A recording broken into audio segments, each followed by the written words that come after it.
for the future. Let's get this over. And as long as we're here, I would hope that, even though it's an impossibility, that some of you would contemplate why the flag is at half-staff today. For Mr. Piatelli, who was assistant headmaster here for many years, and a close friend of mine. I actually was here for his entire tenure. It's very interesting being on my third headmaster. So, hey, some of us work here, and some of us die. And some of you go to school here, and some of you don't. So, be kind to each other. I ain't lying. Hey, nothing could be closer to the truth. I've had kids in orchestra and jazz band that have left one day and not been in the room ever again. And if you don't think I appreciate people much more differently, I don't care how big a slug you are. You fill a space in the school.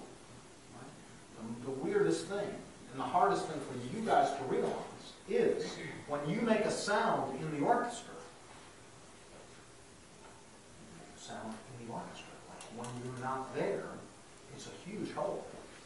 No matter how many long notes you play, how bad your sound is, how brilliant your sound is. I am always struck by the void that is left by people. It's been a very healthy thing for me to realize, because now I appreciate individuals better. So, you see the flag at half-staff? You didn't know the guy. It's okay. He did very important work here. He was responsible for Unity Days, which started out as Unity Week, but it got a little old after Unity Hour was over. The first hour, but Mr. Piatelli drove that concept. And he was headmaster at the Albany Academy, and I saw him there, and at Berkshire. And was really a successful Governor Dummer person. And at his wake yesterday, he basically needed to wait 3 hours to get in the door. Right? So the faculty that showed up at 8 o'clock with the school band, I don't know what happened to that. I got there at 3. Huh? It ended at 8. But their line was so long you couldn't believe it. And it was a line that did not move. Like literally, you couldn't believe it. You had no awareness that you were making progress.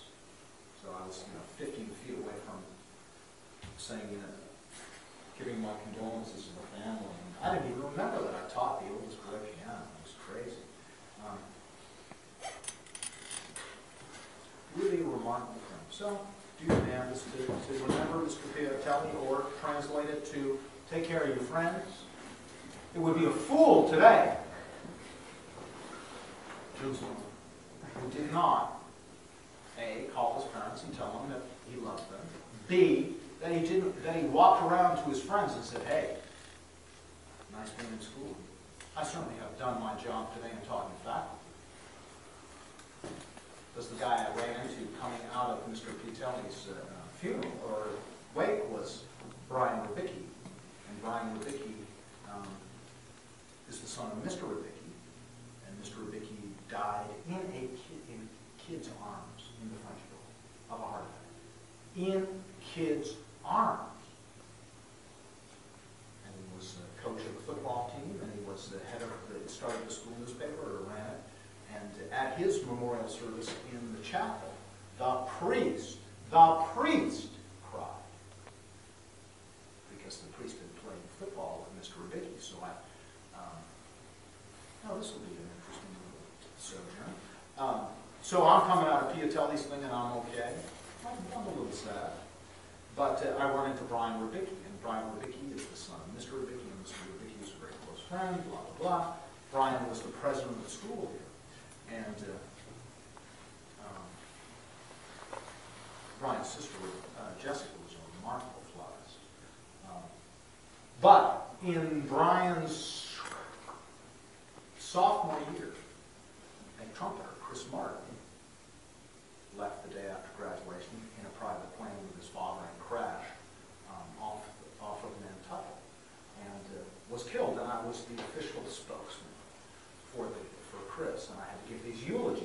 I had to give a eulogy here, and I had to give one in Andover, and I'm saying, hey, 14-year-old kid, 15-year-old kid, I can do the eulogy for him, you know. It won't be hard. It's midsummer. Who's going to show up? I can do this. I get to the church. There are 400 people, right? And it's early. And I drive in and I say, I can't do this. Sit in my car and get my act together, and it was too hard, honestly. You guys are supposed to eulogize me. I ain't supposed to eulogize you. Or what's the thing from Googly, right? From Zoolander. A Googleizer. I'm really good at Googleizer. Eulogy. Eulogy, mispronounced.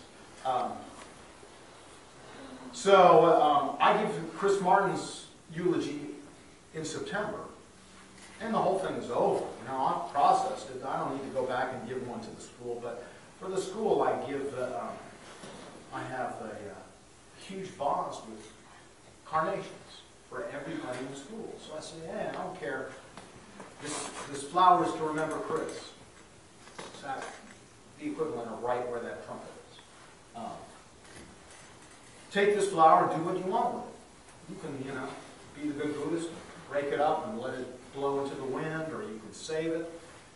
But every kid after this kid's memorial service took this flower.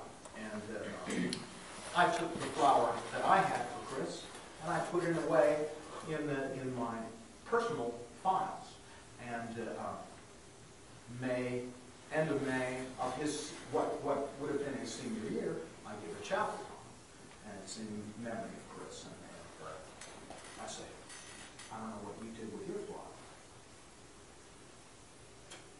but mine's right here, and I give it to Private Becky, Mr. Becky's son, who's the school's president. I say, and I practiced the speech for 2 freaking years, and I cry every time. I say, you take your flower. Here's mine. But when I give my chapel speech, I do it and I'm smiling and it's okay. And Brian comes up and I say, I want you to take this flower over the wall with you. Right?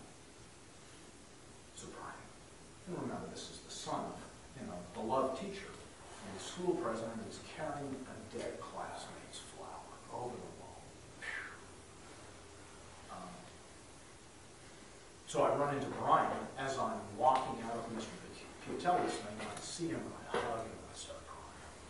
And then bolt, pretty much. But upon graduation of Brian, right, so many kids from that class gave me their flowers back, that they had saved Chris Martin's flowers. And I have a box full of flowers. So I gave my flower away, and I got back 10. And that's really the beauty of the job. I always joke that it has nothing to do with music. It doesn't have anything to do with music. I'm standing in line with people that were school presidents, Mikey Agley, class of 89.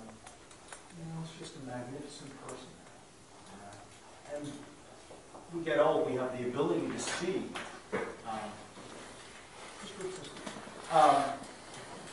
We have the ability to see with the future. Yeah? And it's powerful. It's wonderful. So that the fact that I have Megan Bailey sitting right where you sit, she's important to me because she's the first kid of a former student. And I've waited for 20 years for that kid to show up, 25 years. And now that she's here, I just smack her. Because, hey, she's the first kid of a kid, right? And I love her. I'm so happy. And I see her parents on Parents Week, and they come to the concert. All these things are connecting. And I say, life is wonderful. It's hard, but it's wonderful. And you all fit in it. What? Do you want to get it? We have it right here. You have it. Robin got it. Now, obviously, maybe that helps put things in perspective for you, but I'm serious. You should value your classmates. You're a fool if you don't go to your best friends on a regular basis and say that you love them and that you value them. It's serious. Because when Chris died, none of us could do it. And there was a huge hole